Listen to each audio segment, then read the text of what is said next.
Do you think AI could have a role in sort of quickening structural transformation within Nigeria?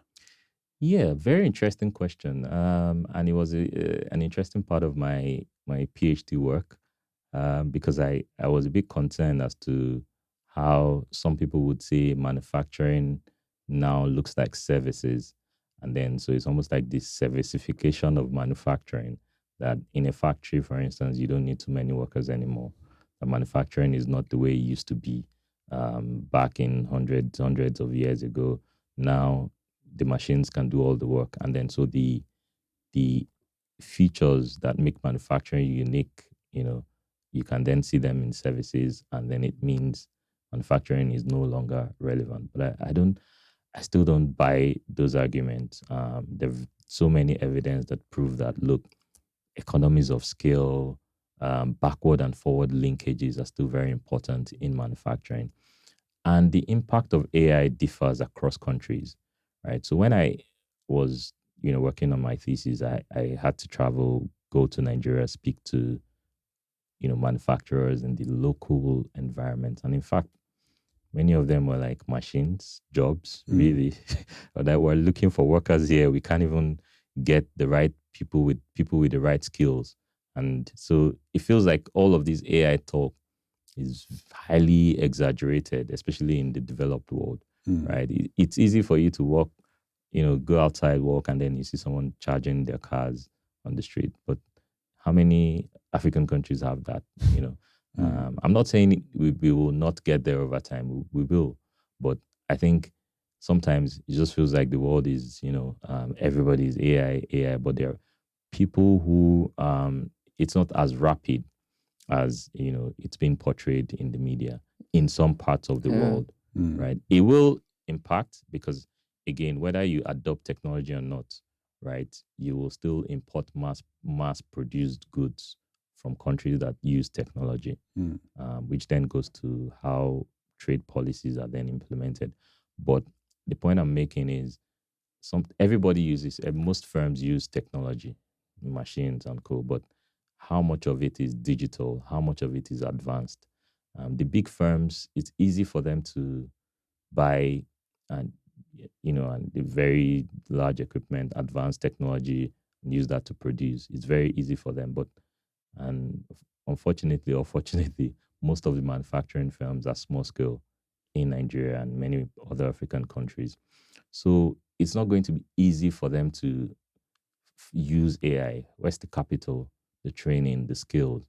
So people will still have to make use of what exists in their country. And that's what people are doing, the people that I spoke to. And it's not like they are not aware that changes are happening elsewhere, but you still need somebody to, for instance, to do use some basic machines to do some basic manufacturing work. You still need skilled labor. So in a way, I think ultimately there will have to be like that balance between the role of AI and labor. And even we see that here too in some countries. So one of the examples that one of the manufacturers gave was that initially they were using buckets to fetch water, for their plant, and all. And at some point, what they did was to, implement and, they put in some pumps, to bring in the water. It still didn't mean that the person that was fetching water was sacked, right? The person was still employed. In fact, the roles shifted to managing the pumps and doing other things. So there's some technology that will convert jobs from one form to another. Not necessarily that the jobs will ultimately disappear or the person will lose their jobs. So those are the kinds of technologies you see. They are not advanced per se, but they're still technologies that enhance productivity and improve processes within manufacturing. So you will still see that happening across board, perhaps in the next 10 years. I don't think these companies will all adopt AI and become, yeah. It's a good point to say that the advancements of AI has been overstated by kind of the media. It has been overhyped because I was just talking to Dara, I think earlier today, and we were thinking back. It was almost 2 years now where ChatGPT came onto the scene, and we were all thinking, "Wow, in 2 years, 5 years, it's going to be AI is just going to take over everything. And we've just seen slower increments of advancements in the AI, and we've gotten used to it, and Yeah. nothing much has changed. And it's an important point because I remember back when it came onto the scene, people were filled with this pessimism where it completely killed their motivation, asking questions like, what's the point? We're all going to be replaced. And it just kills people's drives. And I think it's important to remember that, no, people are still important. Yeah. And maybe one day in the future, we won't need to work. Yeah. But right now, there are issues that need to be tackled. And Yeah. we shouldn't let AI stop that. I know you can't really say, but how far away do you think that actually is? How far that Like, time? Yeah, When- where labor is just not needed in some of these very like low value or just manufacturing in general, actually. I think thinking from an African perspective, right? That time, I don't know, maybe 20 years, 15 years. Yeah, I don't think it's now. From what I see on the ground, like people still need workers. Yeah. People are looking for workers with the right skill to stay and do the job. The gaps are there. The market is there, right? They can't import these technologies because they are so expensive, right? So people don't even have access to internet. There's some places cost of internet is really high, and we must recognize that people like that exist. Like the world is not just about what's happening in London, in New York, and all of these major cities, right? That there are people who still live in communal settings and they're fine with it and they're moving on with their lives, right? I'm optimistic about AI, but I think we also need to be realistic as to what can happen. I use ChatGPT, I use all of this, but at the same time, not everybody use them. Not everybody sees the value or understands them in a way, right? So I think that's where I'm trying to balance that. Look, innovation is good, but it's not even across the world. The countries that certainly are not at that pace for whatever reason, even issues relating to patent. In fact, with ChatGPT, it just shows that, look, this AI thing can even be copied easily with DeepSeek, right? You can see someone can sit and copy this thing and then it just looks like so. And so what? How many of these, we now have many of these similar tools, elsewhere, so to be honest, and even the more you use ChatGPT, and then I then wonder, is this thing really smart with with some of the errors?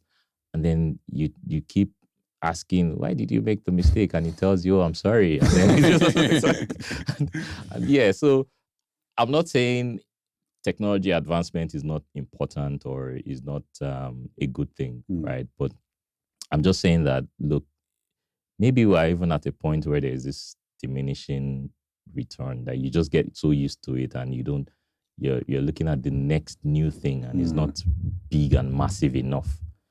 By now, I remember during the pandemic, I was very optimistic thinking that, those machines that clean the rooms and then you just buy them and they'll do all your laundry and they keep moving around and then you talk.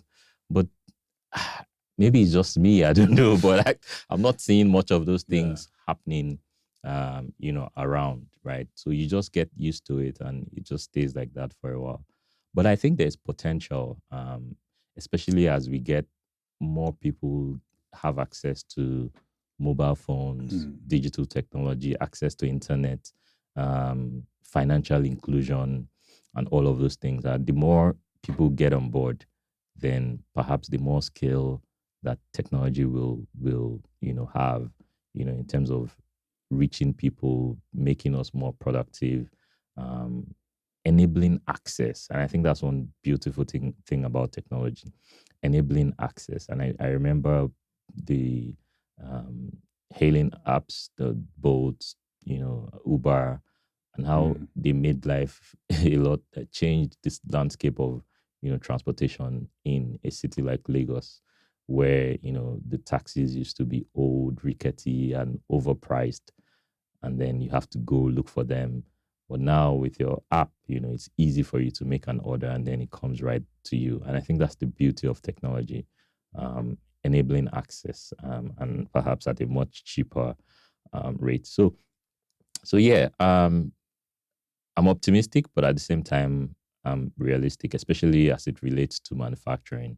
In fact, there's a study by UNIDO that showed that only 12% of manufacturing firms have adopted advanced technology in Africa. 12% is really low. And we're talking of the firms that are the top, that have good finances, good structure, access to resources, and just 12%. So you can imagine that a lot of manual production still happens, even within cities. And then when you move outside major cities to rural areas, right, you still see this one-man business-led manufacturing outfit. They still happen. So what I am advocating is that we need to support these firms. It doesn't have to be that heavy transition to using AI and co. It could just be like investing in that pump. That's what they need to raise productivity at that level. When they get used to it over time, they would, be able to look for much better technology to use, right? So it has to be a gradual process. Otherwise, you would lose people, when you transition.